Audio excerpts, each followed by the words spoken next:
Hello friends, welcome back to my YouTube channel Vision Banker. कैसे हैं आप सभी लोग? आई होप आप सब अच्छे होंगे और अपनी प्रिपरेशन अच्छे से कर रहे होंगे। तो जैसे कि सब लोगों को पता है, कुछ दिनों पहले ही आरआरबी पीओ मेंस का रिजल्ट आया है और अभी आप अपनी इंटरव्यू की तैयारी में जुट गए होंगे।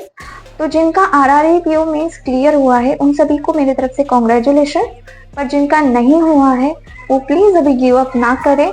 अभी भी बहुत सारे एग्जाम्स बाकी है, तो आप अभी भी अच्छे से प्रिपेयर करके बाकी सारे एग्जाम्स क्लियर कर सकते हैं। तो इस वीडियो में हम बात करेंगे मेरे आरआरबी पीओ इंटरव्यू के बारे में। साथ ही मैं आपको कुछ ऐसे टिप्स दूंगी जिससे कि आप अपना आरआरबी पीओ का इंटरव्यू क्लियर कर सकते हैं। तो चलिए वीडियो को स्टार्ट करते हैं।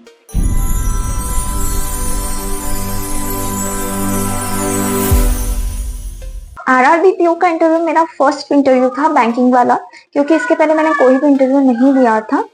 और फर्स्ट इंटरव्यू होने की वजह से मुझे बहुत ज्यादा टेंशन हो गया था, स्ट्रेस हो गया था कि मुझे कुछ आइडिया ही नहीं था कि इंटरव्यू होता कैसे है, कौन सी लैंग्वेज में होता है। मुझे हमेशा ऐसा ही लगता था कि इंटरव्यू तो इंग्लिश में ही होता होगा, बट ऐसा नहीं होता है। साथ ही साथ मुझे ये भी टेंशन था कि हमें ड्रेस कौन सा पहनना चाहिए, शूज कौन से वेयर करने चाहिए, एसेसरीज कौन सी वेयर करनी चाहिए। ये सारी चीजों का टेंशन मुझे फर्स्ट इंटरव्यू में बहुत ज्यादा था। तो मेरा फर्स्ट इंटरव्यू का एक्सपीरियंस ऐसा था कि मेरा फर्स्ट इंटरव्यू काफी ज्यादा अच्छा भी नहीं था और काफी ज्यादा बुरा भी नहीं था, मीडियम लेवल पे था। तो मेरा इंटरव्यू का सेंटर था औरंगाबाद। सुबह 8 बजे के शिफ्ट में मेरा इंटरव्यू था। तो सुबह हम 8 बजे की शिफ्ट के लिए 7:30 बजे निकल गए थे होटल से और वहाँ पे 8 बजे पहुंच गए थे। अब वहाँ पे ये होता है कि सबसे पहले हमारा डॉक्यूमेंट वेरिफिकेशन होता है, उसके बाद आपका इंटरव्यू होता है।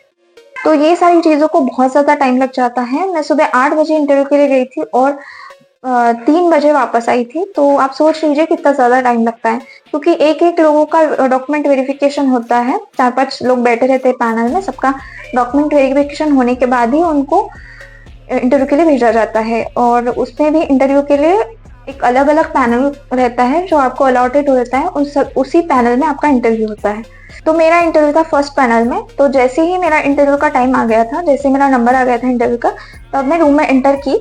तो सबसे पहले तो मुझे बहुत ज्यादा एंजाइटी हुई, स्ट्रेस हुआ, बहुत ज्यादा एकदम डर लग रहा था कि अब क्या ही होने वाला है, क्योंकि वो बहुत छोटा सा रूम था, और बहुत ज्यादा ऐसा कुछ बड़ा रूम नहीं था।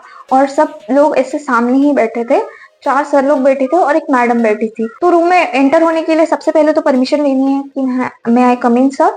एंड उसके बाद जाते ही मैंने सबसे पहले मैडम को और उसके बाद सर लोगों को ग्रीट किया। उसके बाद मैं अपने चेयर के पास जाके खड़ी हो गई। बाद में उन्होंने मुझे बैठने के लिए बोला, तब जाके मैं बैठी। और तो जैसे ही इंटरव्यू स्टार्ट हुआ, सबसे पहले उन्होंने मुझसे मेरा इंट्रोडक्शन पूछा और बाद में उन्होंने मेरे एजुकेशन रिलेटेड क्वेश्चंस पूछे। जैसे कि सबसे पहले तो उन्होंने मुझे इंट्रो करने के लिए बोला कि आपका नाम बताएं और आपके बारे में कुछ और बताएं। और उसके बाद जैसे मैंने एजुकेशन के बारे में बताया, तो उन्होंने एजुकेशन के ऊपर बहुत ज्यादा क्वेश्चंस किए। जैसे इंजीनियरिंग के बारे में, तो मेरा सिविल में इंजीनियरिंग हुआ है, तो मुझे सिविल के बारे में बहुत ज्यादा क्वेश्चंस किए जो मुझे नहीं आते थे।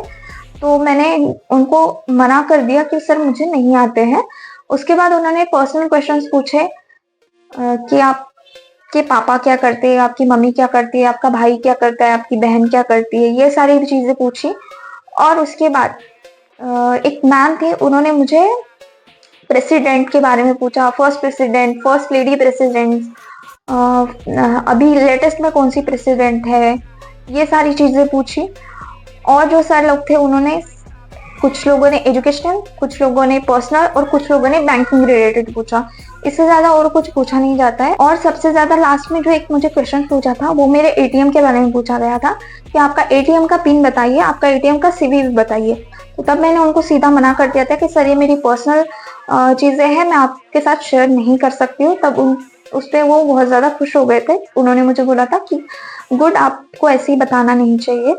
और एक सर ने मुझे अपने जो वर्क एक्सपीरियंस है उसके बारे में भी क्वेश्चंस पूछा था कि आप अपने वर्क्स में क्या क्या करते थे, ये सारी चीजें। तो यहाँ पे क्वेश्चंस आपको ही बना के देने हैं आपके बायोडाटा में। आपको जो आपका बायोडाटा फिल करने को बोलते हैं, तब आपको ही अपना बायोडाटा ऐसा फिल करना है कि आपको उस बायोडाटा के बाहर क्वेश्चन पूछे ही नहीं जाएंगे। और बैंकिंग से रिलेटेड बहुत ज्यादा कम क्वेश्चन पूछे गए थे, ज्यादातर तो आरआरबी के बारे में पूछा गया था।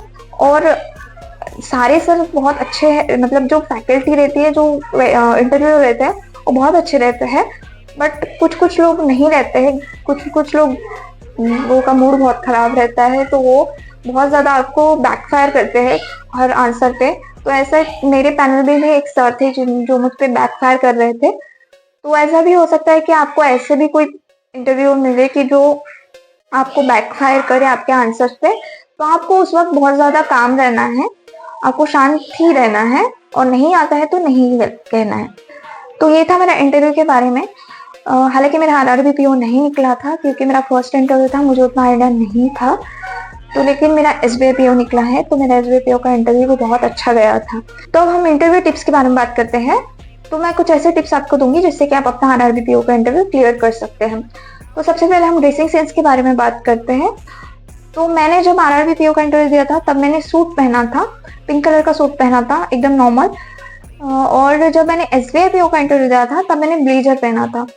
तो मैं एडवाइस यही करूंगी कि आप ब्लेजर ही पहने, क्योंकि उससे बहुत ज़्यादा इम्पैक्ट पड़ जाता है। ड्रेसिंग सेंस का भी अपना एक इम्पैक्ट होता है, उस पर भी आपके मार्क्स इनहांस हो सकते हैं। और साथ ही साथ आपको बहुत मिनिमल ज्वेलरी पहनी है, मतलब इयररिंग्स पहनने हैं, गले में ना पहनना तो भी बहुत अच्छा है, और साथ में एक छोटी सी नॉर्मल सी वॉच पहननी है ये। और जो शूज रहते हैं वो एकदम नॉर्मल, मतलब एकदम ब्लैक बेसिक सबेली ले सकते हो आप, या तो फिर कोई ब्लैक से बेसिक से शूज जो आपके ब्लेजर पे सूट हो, ऐसा कुछ ले सकते हो। सेकेंड थिंग, जैसे आप इंटरव्यू रूम में जाएंगे आपको बहुत ज्यादा एंजाइटी, आपको स्ट्रेस फील होगा, पर आपको हर सिचुएशन में काम रहना है। आपको बिल्कुल भी अपने चेहरे पे आने नहीं देना है कि आपको बहुत ज्यादा स्ट्रेस हो रहा है, आपको बहुत ज्यादा डर लग रहा है, या फिर आपको क्वेश्चंस के आंसर नहीं आ रहे हैं। तो आपको वो अपने चेहरे पे नहीं दिखाना है, एकदम आपको स्माइल करते रहना है हर टाइम, और हर क्वेश्चन का आंसर बहुत कामली और बहुत सोच समझ के देना है। और हाँ, कोई भी क्वेश्चन अगर आपको पूछे जाता है तो सबसे पहले आप 1 मिनट 1 सेकेंड का पॉज लीजिए और उसके बाद वो आंसर दीजिए। ऐसे नहीं कि आपको कोई पूछे जा रहा है आप कंटिन्यूसली जवाब दे रहे हैं, ऐसा नहीं होता है। आपको पॉज लेना है, उसके बाद ही आपको आंसर्स देने हैं। उसके बाद अगर आपको कोई क्वेश्चन का आंसर नहीं आ रहा है, लेकिन अगर आपको थोड़ा बहुत भी आ रहा है, तो आप उनको बोल सकते हैं कि सर मुझे पूरा तो नहीं आता है, लेकिन मुझे थोड़ा बहुत आता है, तो मैं उतना ही आपको जवाब दे सकती हूँ। तो उनसे पूछ लेना, तो वो आपको बोल देंगे कि हाँ जितना आता है उतना बता दीजिए। और अगर नहीं आता है तो आप उनसे पोलाइटली बोल देना कि सर मुझे नहीं पता है इस क्वेश्चन के बारे में, मुझे आइडिया नहीं है। तो आप ऐसे भी बोल सकते हो कि सर नहीं पता है, या फिर पोलाइटली भी आंसर देके आप, तो अगर नहीं पता है तो पोलाइटली आंसर देके आगे बढ़ सकते हो। और एक चीज है कि लैंग्वेज बैरियर रहता है। अब कोई कोई इंग्लिश प्रिपेयर करता है, कोई कोई हिंदी प्रिपेयर करता है, तो आपकी अपनी लैंग्वेज आप खुद प्रिपेयर कर सकते हो। आपको बोल देना है वहाँ पे कि सर मैं हिंदी में कंफर्टेबल हूँ या फिर मैं इंग्लिश में कंफर्टेबल हूँ। और आपको वो बायोडाटा में ऑप्शंस भी देते हैं कि आपको कौन सा लैंग्वेज चाहिए। तो आप हिंदी में भी आप दे सकते हो इंटरव्यू, और इंग्लिश में भी दे सकते हो। ऐसा जरूरी नहीं कि आपको इंग्लिश में ही देना है तो ही आपका इंटरव्यू क्लियर होगा, ऐसा बिल्कुल भी नहीं है। मैंने खुद का SBI का इंटरव्यू हिंदी में दिया है और मेरा इंटरव्यू क्लियर हो चुका था। तो आपको लैंग्वेज बैरियर में बिल्कुल प्रॉब्लम नहीं आएंगी, वो लोग हिंदी में भी आपको इंटरव्यू देने के लिए परमिशन दे देते हैं। और आपको अगर इंग्लिश में देना है तो आप इंग्लिश में भी दे सकते हैं। लेकिन एक चीज ये है कि अगर आपने हिंदी में स्टार्ट किया है तो आप एंड तक हिंदी में ही बात कीजिए, और इंग्लिश में स्टार्ट किया है तो एंड तक इंग्लिश में ही बात कीजिए। क्या है, बीच बीच में आप अगर हिंदी बोलेंगे, इंग्लिश चूज करने के बाद हिंदी नहीं बोल सकते हैं, और हिंदी चूज करने के बाद ज्यादा इंग्लिश भी नहीं बोल सकते हैं। नॉर्मल इंग्लिश के वर्ड्स आप हिंदी में यूज कर सकते हैं, वो उससे कोई प्रॉब्लम नहीं होती है। बट एक्स्ट्रा भी इंग्लिश ही नहीं बोलना है। अगर इंग्लिश में बहुत ज्यादा कंफर्टेबल हो तभी इंग्लिश को चूज करो, अदरवाइज हिंदी चूज करो। जरूरी नहीं है कि आप इंटरव्यू को इंग्लिश में ही दो, हिंदी में भी दिया जा सकता है। तो यही कुछ टिप्स है जो आपको इंटरव्यू क्लियर करने में हेल्प करेंगे। और अगर कोई और क्वेश्चंस है इंटरव्यू के रिलेटेड तो आप मुझे इस वीडियो पे कमेंट कर सकते हैं, या फिर मेरा विजन बैंकर नाम का इंस्टाग्राम चैनल है, वहाँ पे भी आप मुझे क्वेश्चंस कर सकते हैं। तो thank you for watching my video, and I hope ये वीडियो आपके लिए बेनिफिशियल रहा होगा। And do like and subscribe my channel.